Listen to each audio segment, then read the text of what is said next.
ਸਤਿ ਸ਼੍ਰੀ ਅਕਾਲ ਦੋਸਤੋ, ਸਵਾਗਤ ਹੈ ਤੁਹਾਡੇ ਆਪਣੇ ਚੈਨਲ ਪੀਬੀ ਪੰਜਾਬੀ ਕਹਾਣੀਆਂ ਤੇ।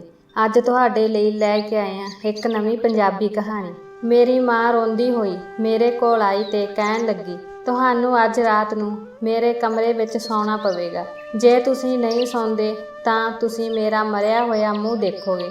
ਮਾਂ ਦਾ ਕਹਿਣਾ ਮੰਨ ਕੇ ਮੈਂ ਉਹਨਾਂ ਦੀ ਥਾਂ ਤੇ ਉਸ ਦੇ ਬਿਸਤਰੇ ਤੇ ਸੌਂ ਗਈ ਅਤੇ ਫਿਰ ਉੱਥੇ ਜੋ ਵੀ ਮੇਰੇ ਨਾਲ ਹੋਇਆ, ਮੇਰੀ ਤਾਂ ਚੀਕ ਨਿਕਲ ਗਈ, ਕਿਉਂਕਿ ਮੈਂ ਦਿਨ ਰਾਤ ਰੱਬ ਅੱਗੇ ਅਰਦਾਸਾਂ ਕਰਦੀ ਰਹਿੰਦੀ ਕਿ ਸਾਡੇ ਘਰ ਦੀ ਹਾਲਤ ਠੀਕ ਹੋ ਜਾਵੇ, ਪਰ ਕਈ ਦਿਨਾਂ ਤੋਂ ਕੁਝ ਨਹੀਂ ਬਦਲਿਆ। ਮੈਂ ਹਰ ਸਮੇਂ ਆਪਣੀ ਮਾਂ ਦੀ ਚਿੰਤਾ ਕਰਦੀ ਰਹਿੰਦੀ, ਕਿਉਂਕਿ ਮੇਰੀ ਮਾਂ ਦਾ ਅੰਦਰੋਂ ਅੰਦਰੀ ਕਿਸੇ ਨਾ ਕਿਸੇ ਦੁੱਖ ਵਿੱਚ ਦਮ ਘੁੱਟ ਰਿਹਾ ਸੀ ਅਤੇ ਸਾਡੇ ਵਿੱਚੋਂ ਕੋਈ ਵੀ ਭੈਣ ਭਰਾ ਨਹੀਂ ਜਾਣਦਾ ਸੀ ਕਿ ਮੇਰੀ ਮਾਂ ਨੂੰ ਦੁੱਖ ਕੀ ਸੀ। ਮੈਂ 3 ਭੈਣ ਭਰਾਵਾਂ ਵਿੱਚੋਂ ਸਭ ਤੋਂ ਵੱਡੀ ਸੀ, ਇਸੇ ਲਈ ਮਾਂ ਦੀ ਚਿੰਤਾ ਮੈਨੂੰ ਸਭ ਤੋਂ ਪਰੇਸ਼ਾਨ ਕਰਦੀ ਸੀ। ਮੈਂ ਕਈ ਵਾਰ ਆਪਣੀ ਮਾਂ ਨੂੰ ਪੁੱਛਣ ਦੀ ਕੋਸ਼ਿਸ਼ ਕੀਤੀ ਕਿ ਉਸ ਨੂੰ ਕੀ ਸਮੱਸਿਆ ਹੈ, ਪਰ ਉਸਨੇ ਮੈਨੂੰ ਕਦੇ ਕੁਝ ਨਹੀਂ ਦੱਸਿਆ।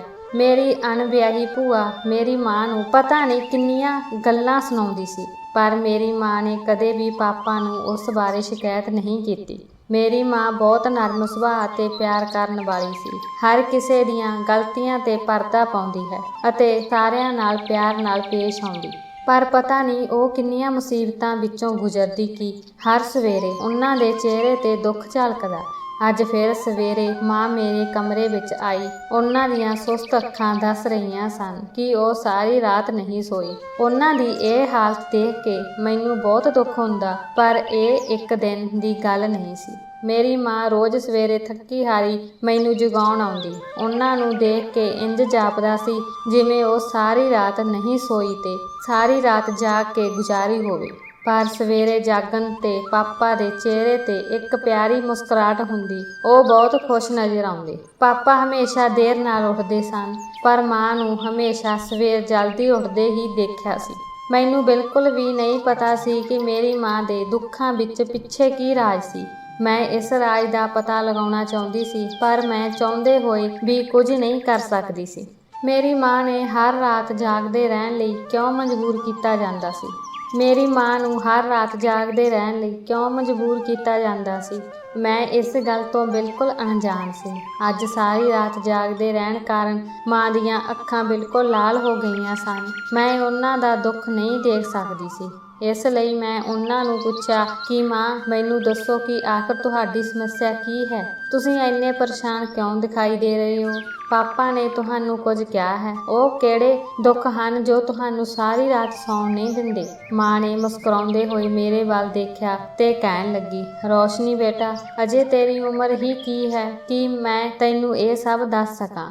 ਤੂੰ ਆਪਣੇ ਆਪ ਵਿੱਚ ਖੁਸ਼ ਰਿਹਾ ਕਰ ਅਤੇ ਆਪਣੀ ਜ਼ਿੰਦਗੀ ਨੂੰ ਖੁੱਲ੍ਹ ਕੇ ਜੀਓ। ਮੈਂ ਤੇਰੀ ਮਾਂ ਹਾਂ। ਜ਼ਿੰਦਗੀ ਦੀਆਂ ਸਾਰੀਆਂ ਸਮੱਸਿਆਵਾਂ ਮੈਂ ਆਪਣੇ ਬੱਚਿਆਂ ਲਈ ਇਕੱਲੇ ਹੀ ਝੱਲ ਲਵਾਂਗੀ। ਮਾਂ ਦੇ ਬੋਲਾਂ ਵਿੱਚ ਇੰਨਾ ਦੁੱਖ ਸੀ ਕਿ ਮੈਂ ਬਰਦਾਸ਼ਤ ਨਹੀਂ ਕਰ ਸਕਦੀ ਸੀ। ਮੈਂ ਉਹਨਾਂ ਨੂੰ ਇੱਕ ਵਾਰ ਫਿਰ ਪੁੱਛਣ ਦੀ ਕੋਸ਼ਿਸ਼ ਕੀਤੀ, ਪਰ ਉਹਨਾਂ ਨੇ ਕਿਹਾ ਕਿ ਸਭ ਕੁਝ ਦੱਸਿਆ ਨਹੀਂ ਜਾ ਸਕਦਾ। ਇਹ ਸਭ ਭੁੱਲ ਜਾਓ ਤੇ ਮਨ ਲਗਾ ਕੇ ਪੜ੍ਹੋ ਤਾਂ ਚੰਗਾ ਹੋਵੇਗਾ। ਇਹ ਸਭ ਕਹਿ ਕੇ ਮਾਂ ਨੇ ਪਿਆਰ ਨਾਲ ਮੇਰੇ ਮੱਥੇ ਨੂੰ ਚੁੰਮ ਲਿਆ ਅਤੇ ਘਰ ਦੇ ਕੰਮਾਂ ਵਿੱਚ ਰੁੱਝ ਗਈ।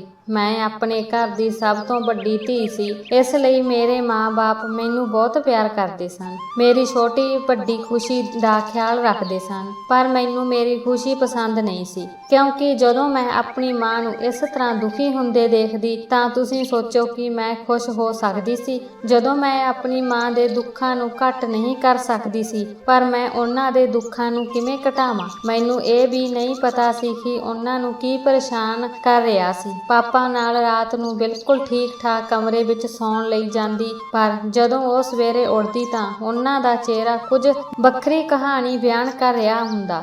ਕਈ ਵਾਰ ਮੈਂ ਇਹ ਸੋਚ ਕੇ ਡਰ ਜਾਂਦੀ ਸੀ ਕਿ ਰਾਤ ਨੂੰ ਉਹਨਾਂ ਦੇ ਕਮਰੇ ਵਿੱਚ ਅਜਿਹਾ ਕੀ ਹੁੰਦਾ ਹੈ ਕਿ ਮੇਰੀ ਮਾਂ ਇੰਨੀ ਪਰੇਸ਼ਾਨ ਹੋ ਜਾਂਦੀ। ਪਾਪਾ ਸਾਡੇ ਸਾਰਿਆਂ ਨਾਲ ਬਿਲਕੁਲ ਆਮ ਵਾਂਗ ਸਨ, ਪਰ ਮੈਨੂੰ ਸਭ ਤੋਂ ਵੱਧ ਪਿਆਰ ਕਰਦੇ। ਉਹਨਾਂ ਨੂੰ ਦੇਖ ਕੇ ਇਹ ਵੀ ਨਹੀਂ ਲੱਗਦਾ ਸੀ ਕਿ ਉਹ ਮਾਂ ਨੂੰ ਪਰੇਸ਼ਾਨ ਕਰ ਸਕਦੇ ਹਨ। ਮਾਂ ਵੀ ਪਾਪਾ ਨਾਲ ਬਹੁਤ ਵਧੀਆ ਵਰਤਾਓ ਕਰਦੇ ਸਨ, ਪਰ ਹੋ ਸਕਦਾ ਹੈ ਕਿ ਇਹ ਸਭ ਕਮਰੇ ਦੇ ਬਾਹਰ ਦਾ ਦਿਖਾਵਾ ਹੋਵੇ। ਮੇਰੀ ਮਾਂ ਅਤੇ ਮੇਰੀ ਭੂਆ ਨੂੰ ਦੇਖ ਕੇ ਲੱਗਦਾ ਸੀ ਕਿ ਉਹਨਾਂ ਵਿਚਕਾਰ ਕੁਝ ਠੀਕ ਨਹੀਂ ਸੀ। ਪਰ ਇਹ ਮੇਰੀ ਮਾਂ ਦੇ ਦੁੱਖ ਦਾ ਕਾਰਨ ਨਹੀਂ ਸੀ। ਮੈਂ ਦਿਨ ਰਾਤ ਉਹਨਾਂ ਬਾਰੇ ਸੋਚਦੀ ਰਹਿੰਦੀ, ਕਦੇ ਮਾਂ ਦੇ ਮੂੰਹ ਵੱਲ ਦੇਖਦੀ ਤੇ ਕਦੇ ਆਪਣੇ ਪਾਪਾ ਦੇ ਰਵੱਈਏ ਨੂੰ ਮਹਿਸੂਸ ਕਰਨ ਦੀ ਕੋਸ਼ਿਸ਼ ਕਰਦੀ। ਜਦੋਂ ਮੈਨੂੰ ਕੁਝ ਸਮਝ ਨਾ ਆਉਂਦਾ ਤਾਂ ਮੈਂ ਬਹੁਤ ਰੋਂਦੀ ਅਤੇ ਰੱਬ ਅੱਗੇ ਅਰਦਾਸ ਕਰਦੀ ਕਿ ਮੇਰੀ ਮਾਂ ਨੂੰ ਦੁਨੀਆ ਦੀਆਂ ਸਾਰੀਆਂ ਖੁਸ਼ੀਆਂ ਮਿਲ ਜਾਣ। ਪਰ ਮੈਨੂੰ ਨਹੀਂ ਹੀ ਪਤਾ ਸੀ ਕਿ ਇੱਕ ਦਿਨ ਮੇਰੀ ਮਾਂ ਦੀ ਖੁਸ਼ੀ ਮੇਰੇ ਲਈ ਵੱਡੀ ਮੁਸੀਬਤ ਬਣ ਜਾਵੇਗੀ। ਇੱਕ ਰਾਤ ਜਦੋਂ ਮੈਂ ਆਪਣੇ ਮੰਜੇ ਤੇ ਪਈ ਸੀ ਤਾਂ ਮੈਨੂੰ ਨੀਂਦ ਨਹੀਂ ਆ ਰਹੀ ਸੀ ਅਤੇ ਆਪਣੀ ਮਾਂ ਅਤੇ ਪਾਪਾ ਬਾਰੇ ਸੋਚ ਰਹੀ ਸੀ। ਪਤਾ ਨਹੀਂ ਮੇਰੇ ਮਨ ਵਿੱਚ ਕੀ ਆਇਆ ਕਿ ਮੈਂ ਆਪਣੇ ਕਮਰੇ ਤੋਂ ਬਾਹਰ ਆ ਗਈ ਤੇ ਮੰਮੀ ਪਾਪਾ ਦੇ ਕਮਰੇ ਦੇ ਦਰਵਾਜ਼ੇ ਕੋਲ ਆ ਗਈ। ਜਦੋਂ ਮੈਂ ਦਰਵਾਜ਼ੇ ਦੇ ਨੇੜੇ ਪਹੁੰਚੀ ਤਾਂ ਅੰਦਰੋਂ ਦਰਵਾਜ਼ੇ ਨੂੰ ਕੁੰਡੀ ਲੱਗੀ ਹੋਈ ਸੀ। ਇਸ ਲਈ ਮੈਂ ਖਿੜਕੀ ਕੋਲ ਖੜੀ ਹੋ ਗਈ ਤਾਂ ਕਿ ਮੈਨੂੰ ਕੁਝ ਪਤਾ ਲੱਗ ਸਕੇ ਤੇ ਮੈਂ ਆਪਣੀ ਮਾਂ ਦੀ ਮਦਦ ਕਰ ਸਕਾਂ। ਪਰ ਬਹੁਤ ਦੇਰ ਤੱਕ ਖੜੇ ਰਹਿਣ ਦੇ ਬਾਅਦ ਵੀ ਅੰਦਰੋਂ ਕੋਈ ਆਵਾਜ਼ ਨਹੀਂ ਆਈ। ਪਰ ਮੇਰੀ ਮਾੜੀ ਕਿਸਮਤ ਕਿ ਮੇਰੀ ਭੂਆ ਨੇ ਮੈਨੂੰ ਅਜਿਹਾ ਕਰਦੇ ਦੇਖ ਲਿਆ ਅਤੇ ਮੈਨੂੰ ਇਸ ਤਰ੍ਹਾਂ ਖੜਾ ਦੇਖ ਕੇ ਉਹ ਕਹਿਣ ਲੱਗੀ, ਤੁਸੀਂ ਅੱਧੀ ਰਾਤ ਨੂੰ ਇੱਥੇ ਕੀ ਕਰ ਰਹੇ ਹੋ? ਭੂਆ ਨੂੰ ਆਪਣੇ ਸਾਹਮਣੇ ਦੇਖ ਕੇ ਮੈਂ ਡਰ ਗਈ ਅਤੇ ਆਪਣੀ ਗੱਲ ਬਦਲ ਕੇ ਕਿਹਾ ਕਿ ਮੈਂ ਪਾਣੀ ਪੀਣ ਆਈ ਹਾਂ। ਫਿਰ ਮੈਂ ਦੇਖਣ ਲੱਗੀ ਕਿ ਮਾਂ ਅਤੇ ਪਾਪਾ ਸੁੱਤੇ ਹੋਏ ਹਨ ਜਾਂ ਨਹੀਂ। ਮੇਰੀ ਗੱਲ ਸੁਣ ਕੇ ਭੂਆ ਨੇ ਅਜੀਬ ਜੀਆਂ ਨਜ਼ਰਾਂ ਨਾਲ ਮੇਰੇ ਵੱਲ ਦੇਖਿਆ ਤੇ ਕਹਿਣ ਲੱਗੀ, ਆਪਣੇ ਕਮਰੇ ਵਿੱਚ ਜਾਓ ਅਤੇ ਰਾਤ ਨੂੰ ਆਪਣੇ ਕਮਰੇ ਤੋਂ ਬਾਹਰ ਨਾ ਨਿਕਲਿਆ ਕਰੋ। ਜੇ ਤੇਰੇ ਪਾਪਾ ਤੁਹਾਨੂੰ ਇੰਨੀ ਦੇਰ ਰਾਤ ਨੂੰ ਬਾਹਰ ਵੇਖਦੇ ਤਾਂ ਉਹ ਬਹੁਤ ਗੁੱਸੇ ਹੋਣਗੇ। ਤੁਸੀਂ ਹੁਣ ਵੱਡੇ ਹੋ ਰਹੇ ਹੋ, ਹਰ ਚੀਜ਼ ਦਾ ਧਿਆਨ ਰੱਖਿਆ ਕਰੋ, ਨਹੀਂ ਤਾਂ ਲੋਕਾਂ ਨੂੰ ਗੱਲਾਂ ਬਣਾਉਣ ਦਾ ਮੌਕਾ ਚਾਹੀਦਾ ਹੈ। ਭੂਆ ਦੀਆਂ ਗੱਲਾਂ ਸੁਣ ਕੇ ਮੈਂ ਹੈਰਾਨ ਰਹਿ ਗਈ। ਮੈਂ ਆਪਣੇ ਘਰ ਦੀ ਚਾਰਦੀਵਾਰੀ ਦੇ ਅੰਦਰ ਖੜੀ ਸੀ। ਮੇਰੇ ਵੱਲ ਕੌਣ ਲੋਕ ਦੇਖ ਰਹੇ ਸਨ? ਉਹ ਕਿਸ ਬਾਰੇ ਗੱਲ ਕਰ ਰਹੇ ਸਨ? ਇਹ ਉਹੀ ਹੈ ਜੋ ਮੇਰੀ ਮਾਂ ਦੀ ਦੁਸ਼ਮਣ ਹੈ। ਉਹ ਹਰ ਗੱਲ ਤੇ ਮੇਰੀ ਮਾਂ ਦੇ ਪਿੱਛੇ ਪਈ ਰਹਿੰਦੀ ਹੈ, ਖਾਸ ਕਰਕੇ ਮੇਰੇ ਬਾਰੇ ਵਿੱਚ ਤਾਂ ਇਹ ਬਹੁਤ ਕੁਝ ਬੋਲਦੀ ਕਿ ਮੈਂ ਕਿੱਥੇ ਜਾਂਦੀ ਹਾਂ, ਕੀ ਕਰਦੀ ਹਾਂ, ਜਿਵੇਂ ਉਹਨਾਂ ਨੂੰ ਇੱਥੇ ਸਿਰਫ ਮੇਰੀ ਜਾਸੂਸੀ ਕਰਨ ਲਈ ਰੱਖਿਆ ਹੋਵੇ। ਕਈ ਵਾਰ ਮੈਨੂੰ ਲੱਗਦਾ ਹੈ ਕਿ ਮੇਰੀ ਭੂਆ ਮੇਰੇ ਤੇ ਸ਼ੱਕ ਕਰਦੀ ਹੈ, ਪਰ ਮੇਰੇ ਵਿੱਚ ਉਹਨਾਂ ਦੇ ਸਾਹਮਣੇ ਕੁਝ ਕਹਿਣ ਦੀ ਹਿੰਮਤ ਨਹੀਂ ਸੀ।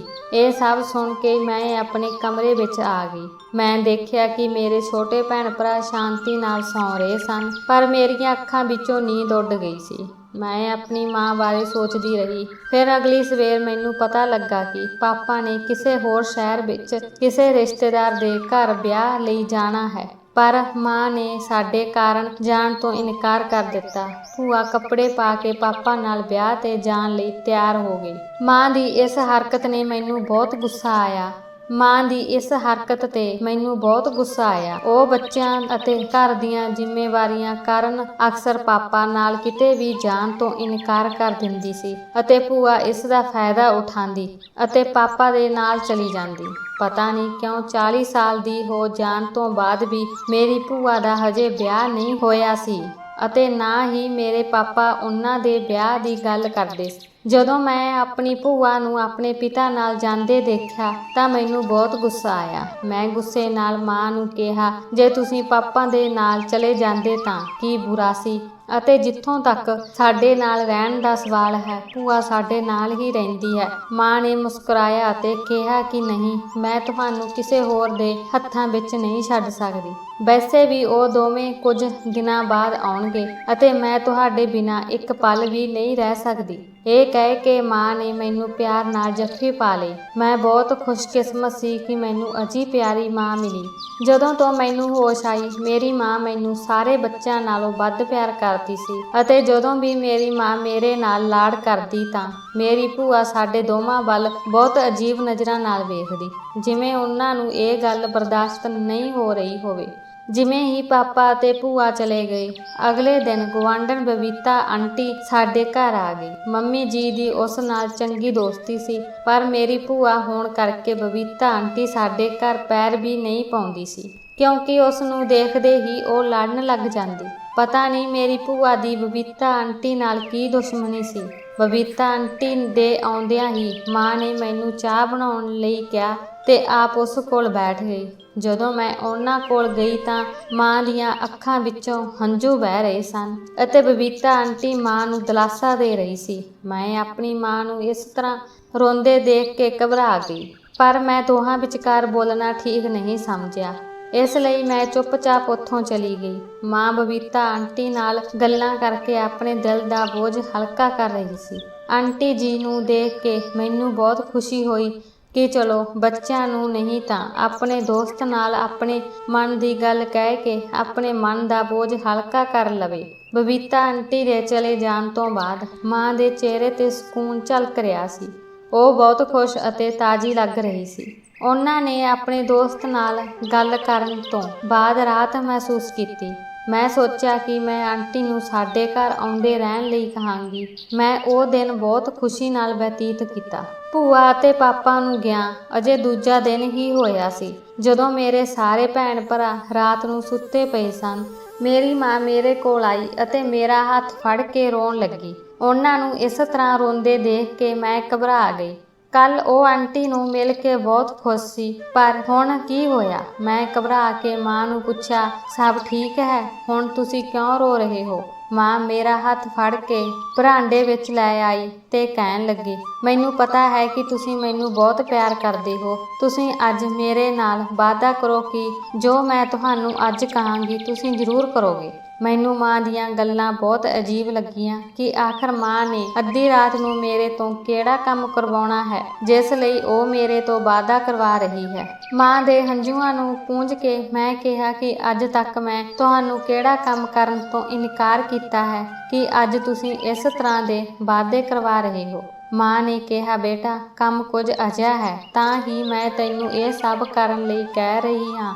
ਅੱਜ ਰਾਤ ਤੁਸੀਂ ਮੇਰੀ ਗੱਲ ਸੁਣੋ, ਫਿਰ ਦੇਖੋ ਤੁਹਾਡੀ ਮਾਂ ਦੀ ਹਰ ਸਮੱਸਿਆ ਖਤਮ ਹੋ ਜਾਵੇਗੀ ਅਤੇ ਕੱਲ ਤੋਂ ਤੁਹਾਡੀ ਮਾਂ ਦੇ ਹੰਝੂ ਹਮੇਸ਼ਾ ਲਈ ਖਤਮ ਹੋ ਜਾਣਗੇ। ਮੈਂ ਮਾਂ ਨੂੰ ਕਿਹਾ, ਮੈਨੂੰ ਕੁਝ ਦੱਸੋ, ਆਖਰ ਕੀ ਕਰਨਾ ਹੈ? ਮਾਂ ਨੇ ਕਿਹਾ, ਬਸ ਜ਼ਿਆਦਾ ਨਹੀਂ, ਅੱਜ ਰਾਤ ਮੇਰੀ ਬਜਾਏ ਮੇਰੇ ਕਮਰੇ ਵਿੱਚ ਸੌਂ ਜਾਓ। ਮੈਂ ਮਾਂ ਦੀ ਗੱਲ ਸੁਣ ਕੇ ਪਰੇਸ਼ਾਨ ਹੋ ਗਈ ਕਿਉਂਕਿ ਮੈਨੂੰ ਇਕੱਲੇ ਸੌਣ ਦੀ ਆਦਤ ਨਹੀਂ ਸੀ। ਮੈਨੂੰ ਇਕੱਲੇ ਸੌਣ ਤੋਂ ਡਰ ਲੱਗਦਾ ਸੀ। ਮੈਂ ਸ਼ੁਰੂ ਤੋਂ ਹੀ ਆਪਣੇ ਭੈਣ ਅਤੇ ਭਰਾਵਾਂ ਨਾਲ ਸੌਂਦੀ ਸੀ। ਮੈਂ ਆਪਣੀ ਮਾਂ ਨੂੰ ਕਿਹਾ ਕਿ ਤੁਸੀਂ ਵੀ ਮੇਰੇ ਨਾਲ ਸੌ ਜਾਓ ਕਿਉਂਕਿ ਮੈਂ ਬਹੁਤ ਡਰਦੀ ਹਾਂ।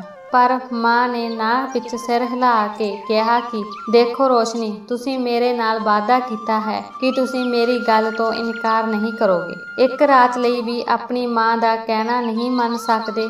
ਮੈਂ ਅਜਿਹਾ ਕਿੰਨਾ ਕੁ ਔਖਾ ਕੰਮ ਕਿਹਾ ਹੈ। ਜੇ ਤੁਸੀਂ ਮੇਰੀ ਗੱਲ ਨਹੀਂ ਸੁਣੀ ਤਾਂ ਤੁਸੀਂ ਮੇਰਾ ਮਰਿਆ ਹੋਇਆ ਮੂੰਹ ਦੇਖੋਗੇ। ਮਾਂ ਦੀ ਗੱਲ ਸੁਣ ਕੇ ਮੈਂ ਘਬਰਾ ਗਈ ਅਤੇ ਉਸ ਦੇ ਬੁੱਲ੍ਹਾਂ ਤੇ ਹੱਥ ਰੱਖ ਲਿਆ। ਮੈਂ ਸੋਚ ਵੀ ਨਹੀਂ ਸਕਦੀ ਸੀ ਕਿ ਮੇਰੀ ਮਾਂ ਨੂੰ ਕੋਈ ਤਕਲੀਫ ਹੋਵੇ ਅਤੇ ਅੱਜ ਮੇਰੀ ਮਾਂ ਮੌਤ ਦੀ ਗੱਲ ਕਰ ਰਹੀ ਸੀ। ਮੈਂ ਕਿਹਾ, ਮਾਂ ਤੁਸੀਂ ਜੋ ਵੀ ਕਹੋਗੇ ਮੈਂ ਕਰਨ ਨੂੰ ਤਿਆਰ ਹਾਂ। ਜੇਕਰ ਅਜਿਹਾ ਕਰਨ ਨਾਲ ਮੁਸ਼ਕਲਾਂ ਹਮੇਸ਼ਾ ਲਈ ਖਤਮ ਹੋ ਜਾਣਗੀਆਂ ਤਾਂ ਅੱਜ ਰਾਤ ਨੂੰ ਮੈਂ ਤੁਹਾਡੇ ਕਮਰੇ ਵਿੱਚ ਸੌਣ ਲਈ ਤਿਆਰ ਹਾਂ। ਮੈਂ ਆਪਣੀ ਮਾਂ ਦੇ ਕਮਰੇ ਵਿੱਚ ਪਹੁੰਚ ਗਈ ਅਤੇ ਲਾਈਟ ਬੰਦ ਕੀਤੀ ਤੇ ਚਾਦਰ ਨਾਲ ਆਪਣਾ ਮੂੰਹ ਢੱਕ ਕੇ ਆਪਣੀ ਮਾਂ ਦੇ ਬੈੱਡ ਤੇ ਲੇਟ ਗਈ। ਮੈਨੂੰ ਥੋੜਾ ਡਰ ਵੀ ਲੱਗ ਰਿਹਾ ਸੀ। ਮੈਂ ਸੋਚ ਰਹੀ ਸੀ ਕਿ ਮੇਰੀ ਮਾਂ ਨੇ ਕਿਹੜੀ ਮਜਬੂਰੀ ਵਿੱਚ ਮੈਨੂੰ ਆਪਣੀ ਥਾਂ ਤੇ ਸਵਾਇਆ ਹੈ। ਮਾਂ ਆਪ ਕਿੱਥੇ ਸੀ? ਮੈਨੂੰ ਇਸ ਬਾਰੇ ਪਤਾ ਵੀ ਨਹੀਂ ਸੀ। ਥੋੜੀ ਦੇਰ ਸੋਚਣ ਤੋਂ ਬਾਅਦ ਮੈਂ ਸੌਂ ਗਈ ਅਤੇ ਜਦੋਂ ਮੇਰੀ ਦੁਬਾਰਾ ਅੱਖ ਖੋਲ੍ਹੀ ਤਾਂ ਸਭ ਕੁਝ ਤਬਾਹ ਹੋ ਚੁੱਕਾ ਸੀ ਅਤੇ ਮੈਨੂੰ ਇਸ ਦਾ ਪਤਾ ਵੀ ਨਹੀਂ ਸੀ। ਜਦੋਂ ਮੈਂ ਸੋਈ ਤਾਂ ਮੈਂ ਆਪਣੀ ਮਾਂ ਦੇ ਕਮਰੇ ਵਿੱਚ ਸੀ ਅਤੇ ਜਦੋਂ ਮੈਂ ਦੁਬਾਰਾ ਜਾਗੀ ਤਾਂ ਮੈਂ ਕਿਤੇ ਹੋਰ ਮੌਜੂਦ ਸੀ।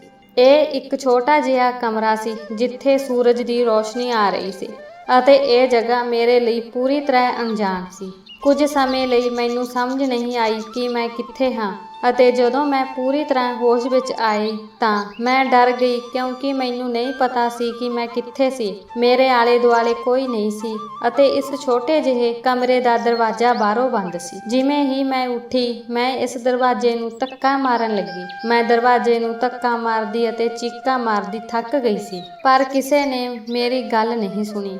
ਮੈਨੂੰ ਨਹੀਂ ਪਤਾ ਮੇਰੀ ਮਾਂ ਕਿੱਥੇ ਸੀ, ਉਸ ਨੂੰ ਕੀ ਹੋਇਆ ਸੀ, ਮੈਂ ਇੱਥੇ ਕਿਵੇਂ ਪਹੁੰਚੀ, ਮੇਰੀ ਮਾਂ ਰਾਤ ਨੂੰ ਕਿਉਂ ਰੋ ਰਹੀ ਸੀ।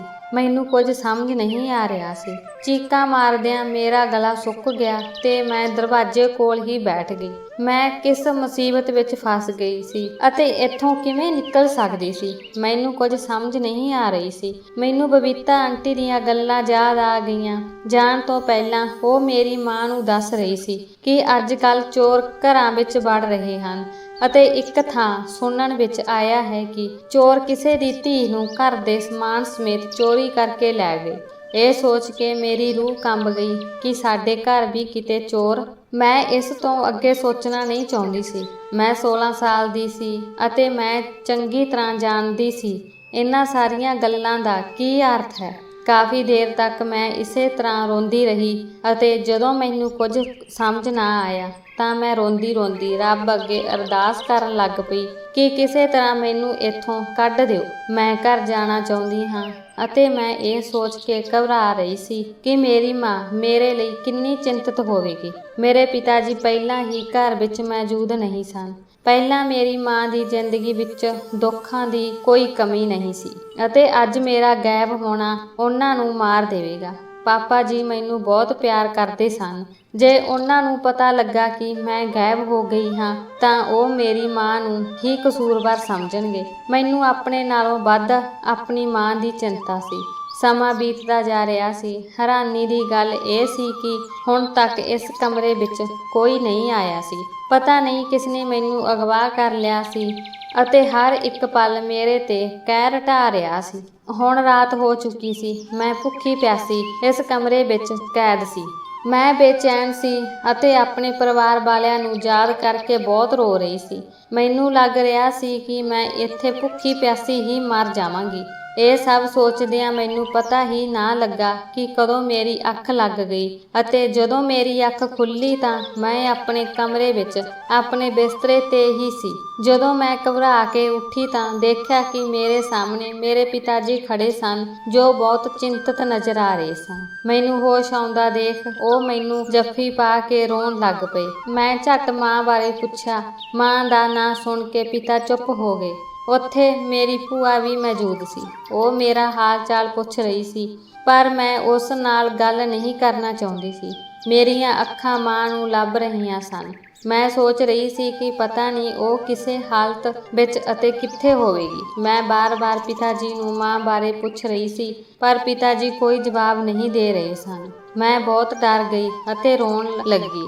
ਮੈਨੂੰ ਲੱਗ ਰਿਹਾ ਸੀ ਕਿ ਮੇਰੇ ਵਾਂਗ ਮੇਰੀ ਮਾਂ ਨੂੰ ਵੀ ਕਿਸੇ ਨੇ ਅਗਵਾ ਤਾਂ ਨਹੀਂ ਕਰ ਲਿਆ। ਮੈਨੂੰ ਇਸ ਤਰ੍ਹਾਂ ਰੋਂਦਿਆਂ ਦੇਖ ਪਿਤਾ ਜੀ ਨੇ ਮੈਨੂੰ ਚੁੱਪ ਕਰਾਇਆ ਅਤੇ ਫਿਰ ਭੂਆ ਨੇ ਪਿਤਾ ਜੀ ਨੂੰ ਕਿਹਾ, ਤੁਸੀਂ ਇਸ ਨੂੰ ਕਿਉਂ ਨਹੀਂ ਦੱਸਦੇ ਕਿ ਇਸ ਦੀ ਮਾਂ ਕਿੱਥੇ ਹੈ? ਬੀਤੀ ਰਾਤ ਇਸ ਨੂੰ ਕੀ ਹੋਇਆ ਸੀ? ਭੂਆ ਦੀ ਗੱਲ ਸੁਣ ਕੇ ਮੈਂ ਪਾਪਾ ਦਾ ਚਿਹਰਾ ਦੇਖਣ ਲੱਗੀ। ਪਾਪਾ ਕੁਝ ਪਲ ਚੁੱਪ ਰਹੇ ਅਤੇ ਫਿਰ ਹੌਲੀ-ਹੌਲੀ ਮੈਨੂੰ ਅਜਿਹਾ ਰਾਜ ਦੱਸਣ ਲੱਗੇ ਜਿਸ ਨੇ ਮੈਨੂੰ ਹੈਰਾਨ ਕਰ ਦਿੱਤਾ। ਪਾਪਾ ਦੀਆਂ ਅੱਖਾਂ ਵਿੱਚ ਹੰਝੂ ਸਨ ਅਤੇ ਉਹ ਮੇਰੀ ਮਾਂ ਬਾਰੇ ਬੜੇ ਦੁੱਖ ਨਾਲ ਦੱਸ ਰਹੇ ਸਨ। ਮੈਂ ਆਪਣੇ ਪਿਤਾ ਦੀਆਂ ਗੱਲਾਂ ਤੇ ਵਿਸ਼ਵਾਸ ਨਹੀਂ ਕਰ ਸਕੀ। ਪਾਪਾ ਨੇ ਰੋਂਦੇ ਹੋਏ ਦੱਸਿਆ ਕਿ ਰੋਸ਼ਨੀ, ਮੈਂ ਤੇਰੀ ਮਾਂ ਨੂੰ ਬਹੁਤ ਪਿਆਰ ਕਰਦਾ ਸੀ।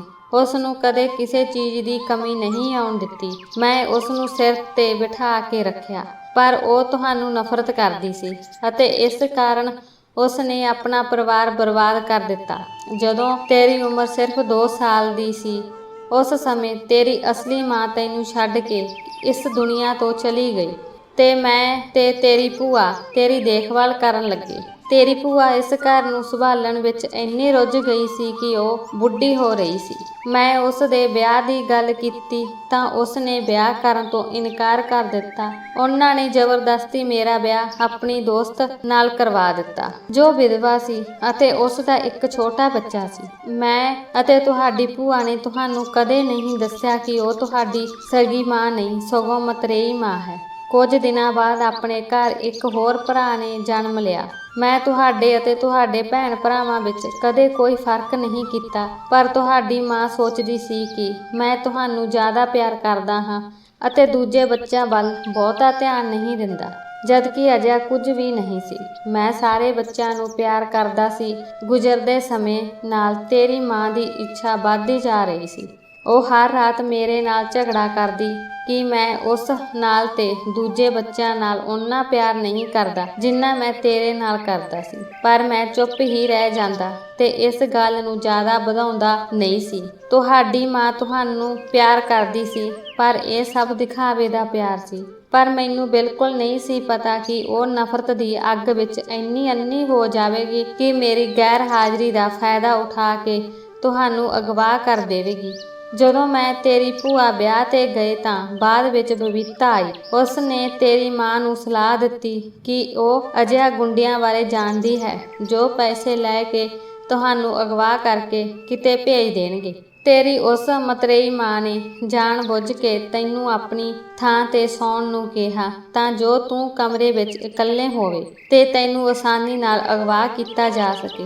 ਤੈਨੂੰ ਅਗਵਾ ਕਰਨ ਤੋਂ ਬਾਅਦ ਤੇਰੀ ਮਾਂ ਨੇ ਸਾਨੂੰ ਫੋਨ ਕਰਕੇ ਦੱਸਿਆ ਕਿ ਤੂੰ ਆਪਣੇ ਪ੍ਰੇਮੀ ਨਾਲ ਫਰਾਰ ਹੋ ਗਈ ਹੈ। ਪਰ ਅਸੀਂ ਉਸ ਦੀ ਗੱਲ ਨਹੀਂ ਮੰਨੀ ਕਿਉਂਕਿ ਮੈਨੂੰ ਤੇ ਤੇਰੀ ਭੂਆ ਨੂੰ ਤੇਰੇ ਉੱਤੇ ਵਿਸ਼ਵਾਸ ਸੀ ਕਿ ਤੂੰ ਅਜਿਹਾ ਗਲਤ ਕੰਮ ਨਹੀਂ ਕਰ ਸਕਦੀ। ਇਸ ਲਈ ਅਸੀਂ ਤੁਰੰਤ ਵਾਪਸ ਆ ਕੇ ਪੁਲਿਸ ਕੋਲ ਤੁਹਾਡੀ ਗੁੰਮਸ਼ੁਦਗੀ ਦੀ ਰਿਪੋਰਟ ਦਰਜ ਕਰਵਾਈ ਅਤੇ ਪੁਲਿਸ ਨੇ ਆਪਣੀ ਤਫਤੀਸ਼ ਨਾਲ ਇੱਕ ਹੀ ਦਿਨ ਵਿੱਚ ਸਾਰੀ ਸੱਚਾਈ ਦਾ ਪਤਾ ਲਗਾ ਲਿਆ ਅਤੇ ਤੁਹਾਨੂੰ ਗੁੰਡਿਆਂ ਤੋਂ ਛੁਡਾਇਆ। ਅਤੇ ਅੱਜ ਤੁਹਾਡੀ ਮਾਂ ਜੇਲ੍ਹ ਦੀਆਂ ਸਲਾਖਾਂ ਪਿੱਛੇ ਹੈ।